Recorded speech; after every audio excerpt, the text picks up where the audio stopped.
दिग्विजय सिंह राठी से लेकर चाहत पांडे तक बिग बॉस के इतिहास के 4 अनफेयर इविक्शन के बारे में बात करूंगा, जहां पर जनता को भी झटका लगा था, फैंस की आंखों में आंसू आए थे। भाई बिग बॉस 18 में अभी चाहत पांडे घर से बेघर हो गई हैं। वोट्स उनको खूब मिले थे, लेकिन देखिए आयरनी देखिए, ईशा सिंह, शिल्पा शिरोडकर घर के अंदर हैं और चाहत पांडे घर से बाहर हो गई। वो चाहत पांडे जिनको लोग टॉप 5 में रख रहे थे, वो चाहत पांडे जो हमेशा जब भी इविक्शन में जाती थी, नॉमिनेशन में जाती थी, तो वो टॉप 3-4 में रहती थी। और लोग कह रहे हैं कि जब वोटिंग लाइंस बंद हो गई थी तो जरा वोट के हिसाब से कैसे आपने चाहत पांडे को बाहर किया, जरा बताइए। ये कहीं ना कहीं अनफेयर इविक्शन था, क्योंकि बिग बॉस ने जानबूझकर उनको ऐसे पूल में डाला। जो गलती रजत ने की थी उसकी सजा इन दोनों ने भुगती, और ईशा ने भी गलती की थी, लेकिन किसी ने ध्यान नहीं दिया।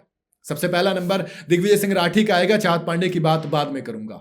जी हां, दिग्विजय सिंह राठी का जो इविक्शन था इस सीजन का पहला था जब मेरी आंखों में आंसू आए थे, क्योंकि जनता के वोट के हिसाब से उनको बेघर करने में मुश्किल थी, बल्कि नामुमकिन सा था। और इसीलिए उन्हें क्या किया कि घर वालों को फंसा दिया। बिग बॉस ने श्रुतिका के कंधे पर रखकर बंदूक चलाई और घर से बाहर उनको कर दिया, क्योंकि ये बिग बॉस भी जानते थे कि वो टॉप 5 में जाने वाला बंदा था। और जब दिग्विजय सिंह राठी बाहर गए तो खुद बिग बॉस ने ये माना कि हाँ दोस्त, ये जाता। सलमान खान ने भी कहा कि दिग्विजय सिंह राठी के साथ गलत हुआ। पहले स्प्लिट्स विला में कशिश धोखा दे गई, और यहां पर तो बिग बॉस के मेकर्स ने धोखा दे डाला। कहीं ना कहीं लगता है कि यार क्या इतना अनफेयर गेम होता है। दिल टूट गया। तभी तो उन्होंने बिग बॉस की सारी पोस्ट हटा दी और कहा कि कौन सा बिग बॉस, फिनाले में हम नहीं जा रहे। अगला नंबर है उमर रियाज का। जी हां, आसिम रियाज के भाई उमर रियाज, बेहद अनफेयर तरीके से इन्हें भी घर से निकाला गया था। एक टास्क में उनके और प्रतीक सहजपाल के बीच लड़ाई हो गई थी। जब रश्मि टास्क परफॉर्म कर रही थी तो प्रतीक उन पर पानी फेंक रहे थे ताकि रश्मि का बैलेंस बिगड़े और वो हार जाए। उमर उस वक्त रश्मि का सपोर्ट कर रहे थे और उन्हें इतना गुस्सा आया कि वो अपना आपा खो बैठे। इसके बाद बिग बॉस ने उमर को हिंसा करने के आरोप में घर से बेघर कर दिया। हालांकि इससे पहले के सीजन में भी जमकर लड़ाइयां हुई थी। सिद्धार्थ शुक्ला कई बार आसिम रियाज के साथ धक्का मुक्की कर चुके थे इस सीजन में। फिर विशाल वाला कांड आपको याद होगा, रजत और दिग्विजय वाला कांड याद होगा, अविनाश कितनी चीजें हुई हैं। कभी किसी को बाहर नहीं किया गया, कभी किसी के खिलाफ कोई एक्शन नहीं लिया गया। लेकिन उमर रियाज दोस्त, कहीं ना कहीं जब देखते हैं ना आप कि कंटेस्टेंट को सपोर्ट मिल रहा है और वो लाडले या लाडली से आगे जा रहा है, तो फिर बिग बॉस गेम खेलते हैं और उसे घर से बेघर कर देते हैं।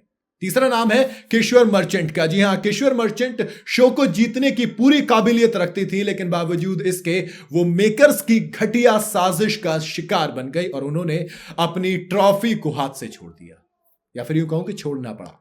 किशोर और प्रिंस नरूला को एक ऐसे टास्क में डाला गया था जिसमें इन दोनों में से किसी एक का बाहर जाना लगभग तय था। हालांकि दोनों ने कई घंटे तक एक दूसरे से लड़ाई लड़ी और फिर आखिर में किशोर ने इमोशंस में बहकर खुद को शो से बाहर करने का फैसला कर लिया, क्योंकि वो प्रिंस को अपना भाई मानती थी। और आखिर में इन दोनों में से कोई एक तो आउट होना ही था ना।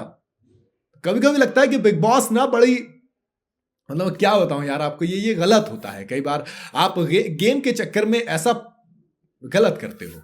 चौथा नाम मेरे ख्याल से जो घर से गलत बेघर हुई वो थी श्रुतिका अर्जुन। श्रुतिका अर्जुन का मैं इसलिए कह रहा हूं क्योंकि आप देखिए ना, घर में कंट्रीब्यूशन के बारे में बात करेंगे या फिर आप किसी भी चीज के बारे में बात कीजिए ना, क्या उनका कंट्रीब्यूशन ईशा या फिर शिल्पा से कम था? मुझे नहीं लगता। ईशा कहां विनाश के कंधे पर रखकर चली आ रही हैं, यहां तक शिल्पा करण और विवियन के, जबकि श्रुतिका अपने दम पर आई थी। और देखिए आयरनी, बिग बॉस ने रजत की गलती से चाहत और श्रुतिका को बाहर किया, जबकि वो गलती ईशा ने भी की थी। लेकिन उनको पता था कि अगर ये वाला ग्रुप नॉमिनेट हुआ तो 2 बंदे बाहर जाएंगे और वो अविनाश और ईशा होंगे। ऐसे में बिग बॉस ने गेम कर दिया दोस्त। आपके इसके अलावा और कोई अगर इविक्शन ऐसा याद आ रहा हो तो मुझे कमेंट में जरूर बताइएगा। वीडियो अगर आपको पसंद आई हो तो इसे लाइक और शेयर जरूर करें, और जाते जाते चैनल को फॉलो और सब्सक्राइब जरूर करते जाइएगा।